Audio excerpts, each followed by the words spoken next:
Hey guys, so I wanted to do a review on the EC1-C. This is the updated model with the bigger stress relief for the cable, and I went ahead and picked another one of these up after having owned one last year because I just wanted to give the shape another try, and I was able to find a couple of things about how I had been using it that I don't think matched the way that this shape is actually kind of intended to work.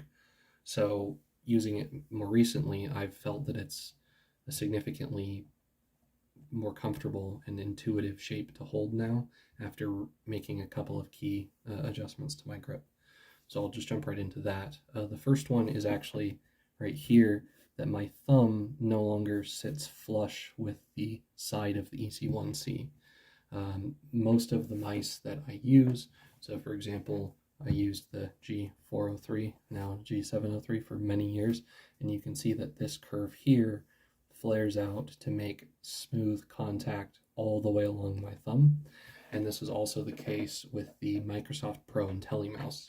So despite looking very similar at first glance to the Pro Intellimouse shape, this component here, this flare on the EC1, is actually tucked in and flattened out slightly in such a way that makes it not conducive to trying to mash your thumb flat against that side of the mouse.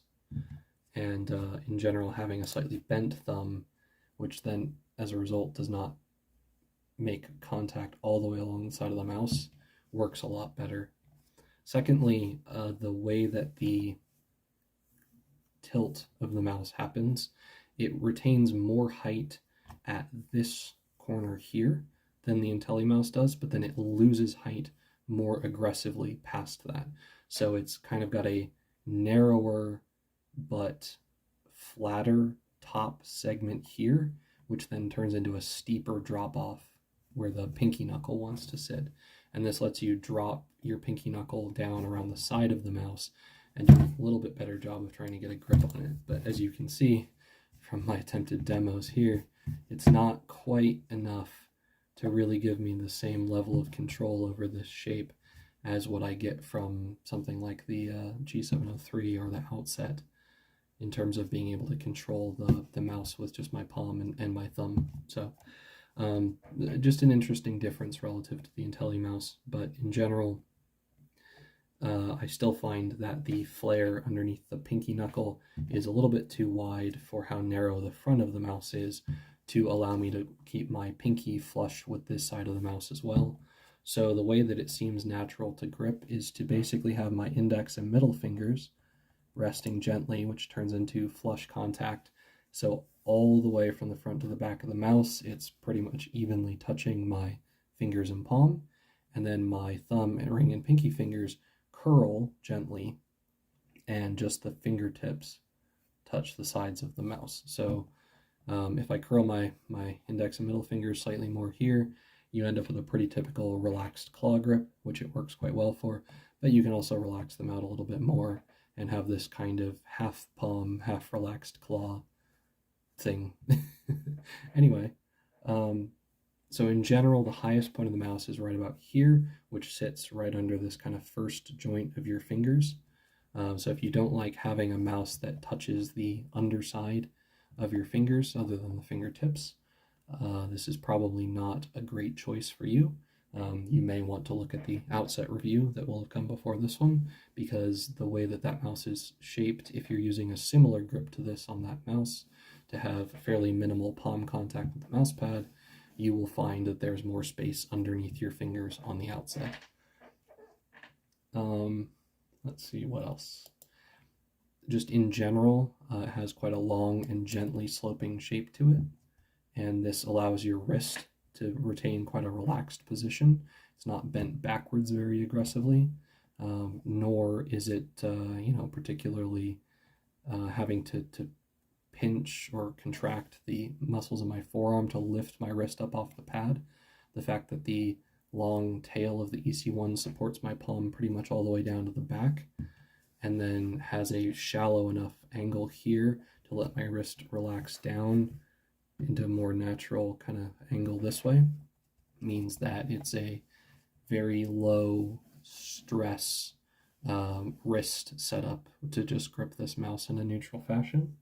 That helps with comfort and reduction in any sort of consistent tension or strain in my grip. As mentioned before, the support further towards the back of the hand and the shallow wrist angle allows for fairly gentle, minimal palm contact with the mouse pad, which helps improve the performance of the mouse for tracking or large flicks, which is quite nice for specific games. I still find it, as mentioned, a little bit too wide at the back, especially under the pinky area, to really do a full palm grip comfortably. You can make it work with this mouse, but I end up having to kind of back my grip up on it a little bit further back like this, and now my hand is hanging pretty far off the back and making a lot of contact with the mouse pad. So this is kind of like a strictly inferior feeling version of the other grip that I demoed on the outset. So if I were going to hold a mouse this way, I would not buy the EC1 in order to do this. I would buy the outset instead and wear a gaming sleeve in either case. But anyhow.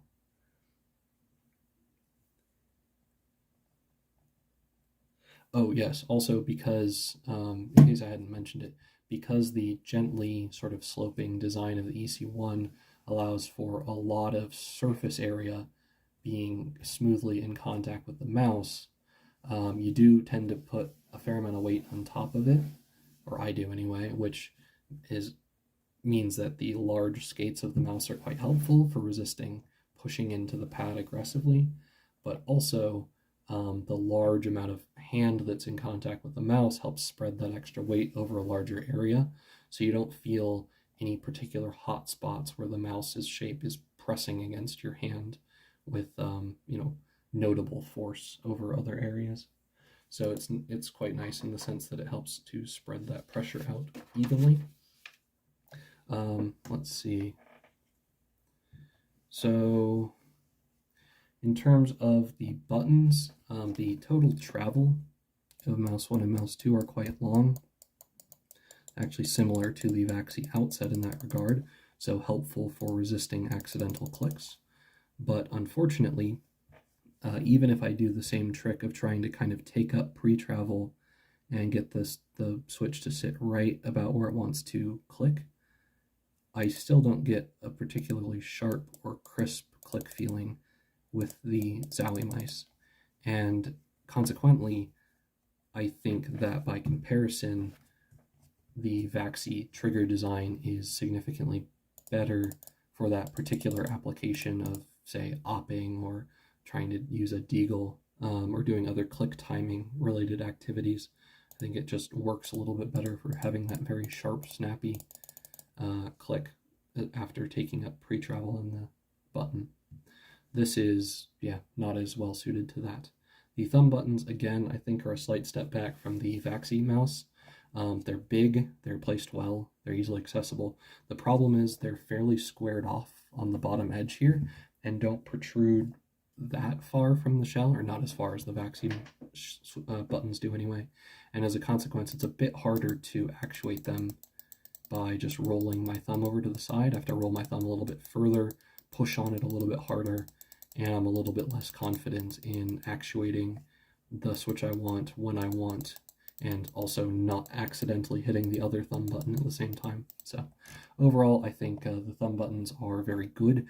They're a world better than they were in the previous generation EC1, but they're still not quite as good as the outsets.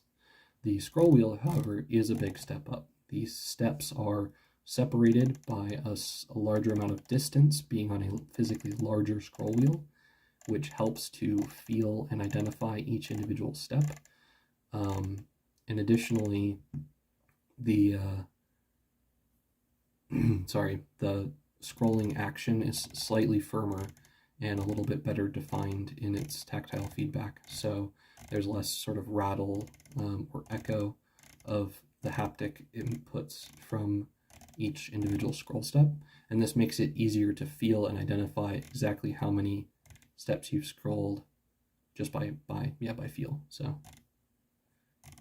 that's for That's 5, 3, 2. Anyway, and it's precise enough and repeatable enough that I can have some confidence in aiming for a specific number of scrolls. So I want to try and do 4. There we go. And that, again, helps to inspire some confidence in me when I'm using the scroll wheel in gaming.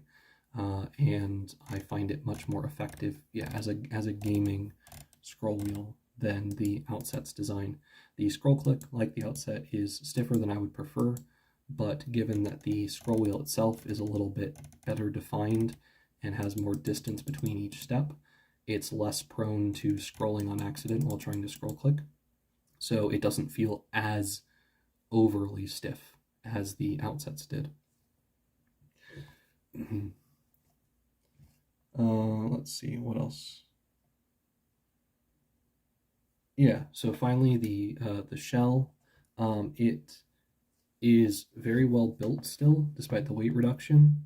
There's basically no felt flex in the shell, very little, if any, creaking, mostly when you press on the bottom of the mouse, which is stupid. Nobody does that when using it. So yeah, very, very sturdy in its construction. But one thing that has become a little bit of a drawback to the C series changes is that because their primary method of reducing weight was making the walls of the shell thinner without changing the design very much, the main clicks have this echo inside of the shell, which now sounds more hollow. And as a consequence, the mouse just sounds a little bit cheaper, and that tends to affect my perception of its worth slightly. I know that's a terrible thing to say, but in like a subconscious way, hearing this sound every time I click, my brain goes, yeah, this mouse is worth at least $5 less just based on that sound.